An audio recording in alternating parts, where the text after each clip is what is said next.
നെറ്റിക്കെന്ത് പറ്റിയടാ? എന്തുവാടാ നെറ്റിക്കടാ? കൊച്ചിന്റെ ഒരു കാര്യം ഈ ഓയ റൂമിൽ ഒളി ക്യാമറ കണ്ടുപിടിക്കുന്ന സോഫ്റ്റ്വെയർ ഉണ്ടായിരുന്നല്ലോ. എന്തിനാ? വിശ്രമിക്കാൻ. ശരിക്കരുത്.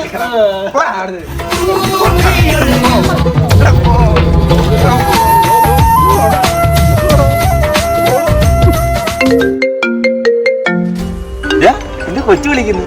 6 മണിയാകുമ്പോളേ ഹോസ്റ്റലിലോട്ട് വരാൻ പറഞ്ഞു. ചാടാനാ. എടുത്തോട്ടെ. ഹലോ, ഇതിനോട് ഞാൻ പറഞ്ഞില്ലടാ 8 മണിക്ക് വീട്ടിൽ കയറണമെന്ന്.